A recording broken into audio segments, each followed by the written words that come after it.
Hello, you wonderful people, and welcome to another episode of Not Too Comic Book. This being a show where it's about TV shows that are adaptations of comic books. For today's episode, I'm going to talk about Locke and Key Season 2, Episode 8. A lot of really interesting things went down in this episode, so let's break it down. In this episode, we actually got the full story and the full scope and kind of what seems to be, because I was wondering whether or not everything back in 1775 was the beginning, and it seems like it was the beginning of everything. We got a glimpse of this. Wasn't it the first episode of this season? We got that glimpse of the past, and now we get the full context of everything. We see Key House. We meet Peter Locke and Benjamin Locke, and Peter Locke is a blacksmith. He's making weapons, and his son can't quite crack it. And he's like, "What if what if my only thing is stacking weapons for better men to use?" But his dad's like, "Just be patient. You'll find what you're special at. You'll find your specialty."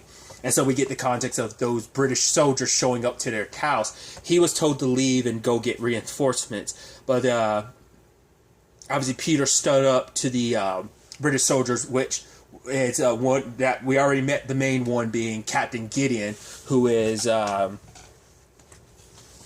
Josh's ancestor.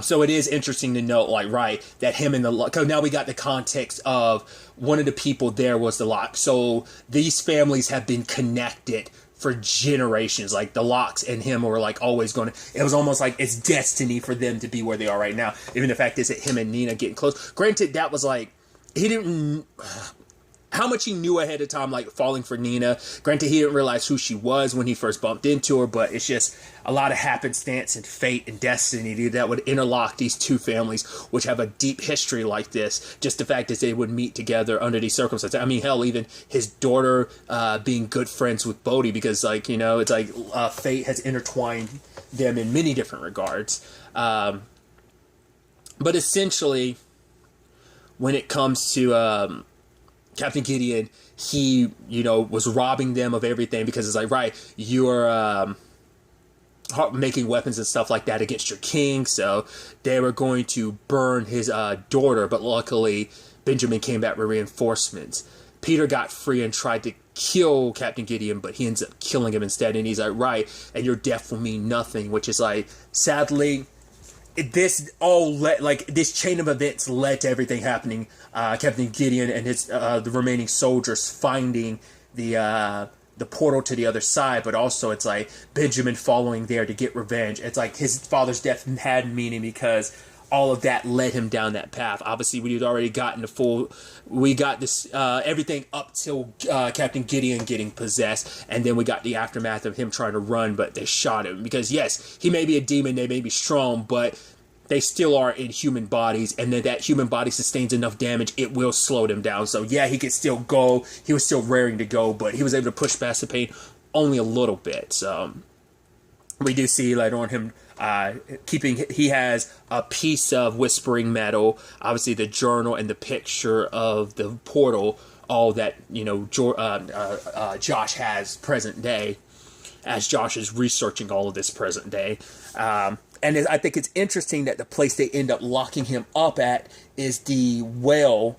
And it's so interesting because you see a lot, because obviously the house that Peter and Benjamin and their family lived in was Key House before. So obviously the house is, who knows, because it was a military place back in the day, but obviously it's there in 1775, but who knows how even further back does that house exist. But it is interesting that the place they would seal him away would be the well, where they eventually have the whole echo situation is set up there. So it's fascinating that,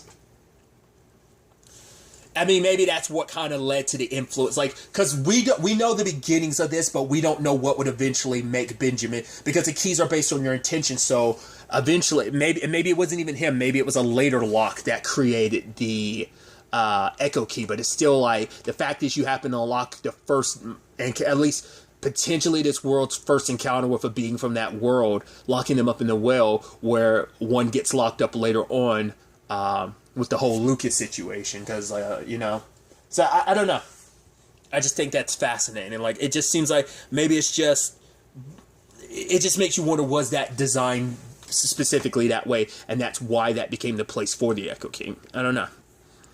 But because, and it's the interesting thing of like how the Whispering Rock works, because it's not 100% clear. Because it's also the whole, because it's something Duncan brought up earlier in the season that I never referenced, was him saying like, right, it does seem like the keys only appear and they speak to everyone. They're always active, but they're kind of inactive until they're like, hey, it's, you need us, you need this key, well now this key is letting you know where it's to be found. Same thing for the Whispering Iron, because his Benjamin's sister couldn't hear it, but he could.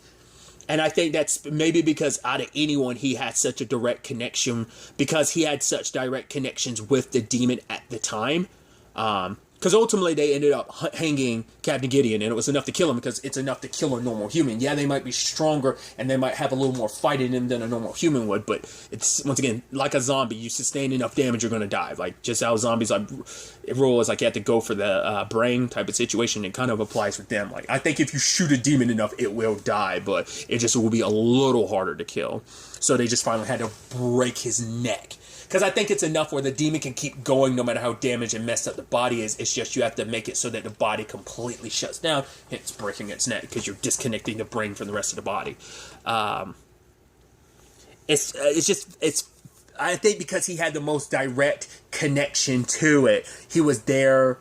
I don't know, it did something, because it only whispered to him, but maybe because of his will and him wanting to seal away that portal so nothing else comes through, it felt his intention. And so once, like, the keys come to you because they feel that, oh, you need me in this time, like when you're needed most, it's when we'll reveal ourselves, when we'll whisper to you. So the same thing for the Whispering Iron. And he tried to make the key at first, but it didn't work. But his sister suggested, like, right, well, alchemy, you need to have your intention and your sacrifice. And that's where bleeding on it, you know. And I think this is what jump starts it. Why? Now, there's still the correlation of why is it that, first and foremost, anyone can use these keys, but the demons can't take them from the locks. So part of me wonders, is it because he was the first one to build a key, and because he created the lock, maybe the Omega doors lock, like, it isn't just a big giant door for nothing. It maybe the moment the lock was created, it created that stipulation for the demons, that the moment the door and the lock were created, the moment it was shut, closed, and locked, is when it created the circumstances of the only way the demons can get the keys from the lock is that the locks have to give it to them willingly. Because, like, the whole intention behind the key was for it to keep the demons out of this world. So I don't know, because, like, that's my only theory on why that's how that applies. Like, maybe there's, like, holes in that theory, but that's just currently where because they don't really go into, like, that still doesn't set up why the precedence is that the demons can't take the keys from the locks in that regard. But once again, just like the demons and the locks have a long history in that regard, just as much as, like, Captain Gideon's family ties all the way back to this time with the locks as well.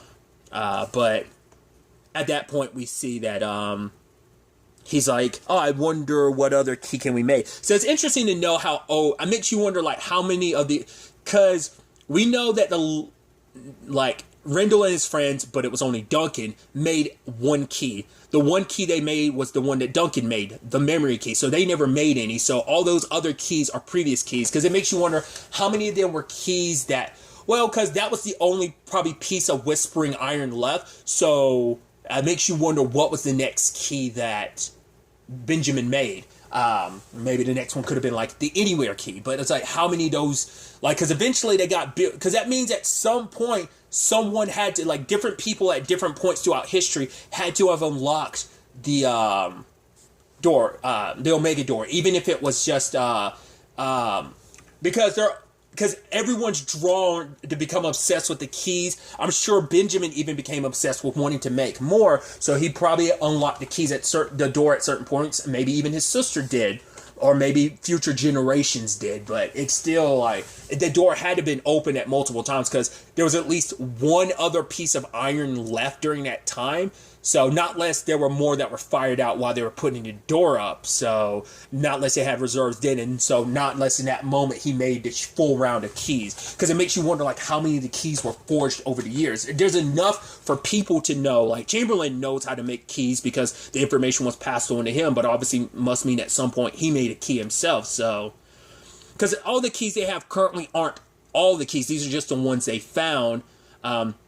because even a chain key, for example, that was one Rendell found, but I don't know if anyone else amongst the keepers knew about it, but Duncan definitely didn't. So not unless that was a key that was found after his memory of the keys were taken, so just stuff like that kind of gets your mind, like, because it's like, right, they present enough information that still gets you going, like, well, what about this? Well, what about this? What about that? Once again, it's that conversation of how much was brought up in the comics, how much is stuff they never really talk about in the comic, and how much is just stuff they are bringing up in the show, but they will eventually answer. Because even like in season 1, they did not touch on where the keys come from. Now we have full-blown context of understanding where this all started with the keys and how they're made. So, but present day, it's dealing with the aftermath of, right, Gabe can make people in the demons. We have no idea how many he can make, so we got to go to school, warn all our friends. Kenzie's got the Hercules key. Tyler's got the matchstick key. Duncan's going to stay with Nina just to make sure everything's okay. But Bodhi wants to help out, but they're like, no, you just get sent. Like, for him, it's like time and time again, even though I'm just as much a part of this, but it's like, right, we don't have any other weapon keys, so we need you to just be safe at school. But for him, it's like, no, I want to be a part of this. I want to help. I have to stop Gabe. Because I think he feels just as, like, caught off guard, because he was thinking, like, oh, no, like, let's not forget him and Gabe had fun with the keys this season. And it's like, right, like, he thought Gabe was a friend and an ally, to find out, because it's like, right, he tricked my sister, plus he tricked me and everyone else. So, plus, he killed Aaron, and it's just like, he wants to stop, especially all that's been done because of Dodge. It's like, right, because of you, our dad's dead. You're the reason why, like, Ellie got thrown into the portal. So it's like, yeah, like, Bodhi wants a piece of this action, but he still gets relegated to, you are the kid, but they're his older siblings, so they want to protect him, so. And obviously Nina comes in the middle of, like, oh, what's going on here? And it's like, oh, Gabe, there's issues between Gabe and Kenzie, and it's, Bodhi and him are buddies, so that's, it's a hard, and she's like, oh, she feels a little left out, because it's like, oh, they come to you about their issues, but not me. But he's like, no, I'm the fun uncle. So, but he plans to stick with her at work. It's like, yeah, I'll be your assistant.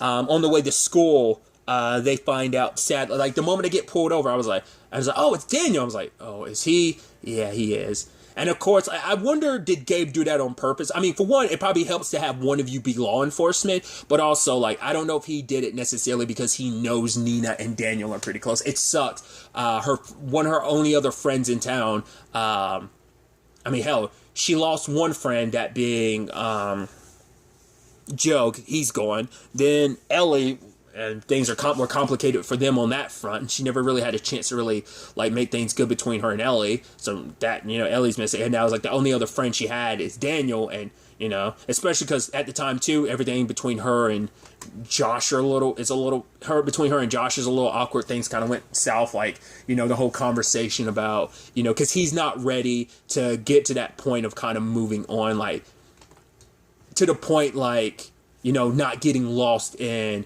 everything related to, what's in his wife's name, Nicole. Obviously Nina was there last season, because she talks about, like, all the little things, like, they start piling up, and eventually, like, everything is, like, little by little, it pushes her to that point that it could lead to her wanting to take a drink, so for her, she wants to get lost in work a little bit, because it would help distract her. But everyone divides up. Kenzie goes with Scott to talk to Savinis about the whole thing. And of course, Doug's going to be the one douchebag. It's like, I'm just kidding. It's like, this ain't the time to be playing. We don't know who's been body snatched yet. But everyone's good. And I love that Zadie's, like, wondering if these are zombie rules. But she's honestly, I've been ready for this my entire life, to fight back. And they were looking at her. She's like, I mean, right. This is real life, not a movie. But she's the one that's the most excited about it. Obviously, Tyler checks in on Logan and just casually like, oh, Jackie, I haven't seen this. I saw this weird key. You want to check it out? And she takes it. So it's like, okay, she's good. And so he's having Logan make sure that she's okay. Checking in on her, make sure everything's all right. Obviously, Javi shows up and everybody's like, all right, ready to go. Trying to figure out what to do about this whole situation. But it's not just Javi. Like, obviously, like, Kenzie with a bat in hand goes full swinging, trying to Babe Ruth this. Or I guess another reference could be like, Joaquin Phoenix? Yes, I believe it was Joaquin Phoenix in Signs, right? He was the one, I think that was him, right? I think I saw that movie in theaters. The movie's from, like, 2003. I think I've seen that movie all the way through once. I wonder who was the little girl in that movie, because he has a little sister. I'm like, who's the little girl? I'm sure if I go back, I'll be like, oh, that was so-and-so as that little girl. I don't actually remember. Because I remember the dad was Mel Gibson, right? Which, we'll leave that at that, you know. Feel however you want to feel about that in retrospect. But I want to say, like, the son was Joaquin Phoenix, but I don't remember who the sister was. Attentions and all that side, like Kenzie was going full blown swing, but it's like these bastards are adorable, and they grabbed her. And Gabe actually, you know, we'll circle back to the eating conversation later on, but I did like that Gabe wanted. It's like, no, I want you to join us. And she's like, you think I would? I wonder, because I would assume it benefit him to have a Locke on his team, because like, and that's a question I brought up too, because it has to happen eventually, but. What happens to can a Locke be possessed by these demons? Like, there's the rules about the keys, but I don't know if that applies to possession as well. Because if you do have a Locke get possessed, having the keys, you probably don't even need permission anymore. You could just pick up the keys and use them willy-nilly, which maybe that's a later storyline or something that will happen eventually in the show, or maybe it does happen in the comics or whatever, but... I'm curious, like, how that works, because, like I said, it's a loophole, but I don't know how that rule works in that regard. Like, will they still have the issue of I'd still need someone a Locke to willingly give me the key so I can use it? Otherwise, like, I would not be, like, to say he's in, like, a demon gets in Kenzie's body, Kenzie still wouldn't be able to take the key from Tyler because he's a Locke, or was it because she is a Locke? She can. I don't know. But you know, for him, it's like.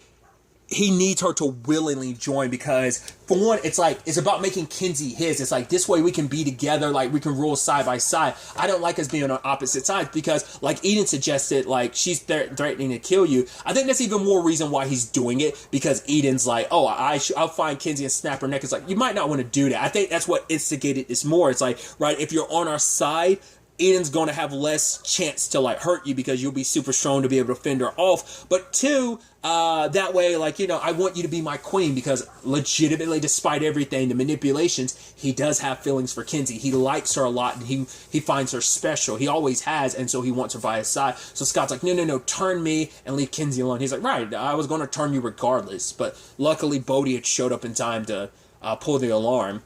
Luckily, we don't have to worry about Josh having the dollhouse key, because it turns out, luckily, Jamie snuck it out of the house and gave it back to Bodhi. So, luckily, everything worked out on that front.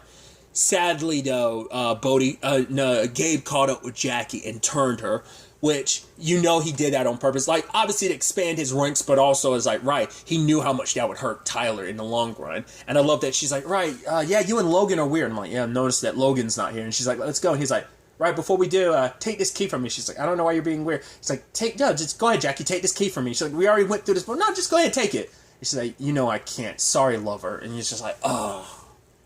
Luckily, Logan seemed, you know, was okay, but damn, it sucks. Your girlfriend got turned. You even had Duncan trying to get Nina away from there as fast as possible, because he saw Daniel showing up. So it's just, everything goes super sideways. Luckily, the Savinis are okay. Everyone's like tucked away and safe, but you know, Gabe's army is expanding. Because that's the cool thing too. We got introduced to all the people Gabe had turned at first, but noticed, I think if you, and maybe I'm wrong, I think the point is, like, Daniel wasn't there, so that when he does show up, you are like a little surprised by. So there are people at that meeting we don't know, not unless Daniel was turned sometime after that, but it kind of suggests there's probably a whole bunch of other people roaming around the town that were turned. Gabe's very specific about who he turns, but I love that Eden showed up. I was so curious to see what she was going to do, but she followed Javi here. So she's like, right, I'm willing to let bygones be bygones about you leaving me in the Locke house, because at the end of the day, that key is half mine because I helped made it. But he's like, oh no, you failed. Like, you're not a part of this. And she's like, yeah, I should be. But he's like, yeah, but these guys, they're loyal, obedient, basically everything that she is. And it's like, yeah, that's the point.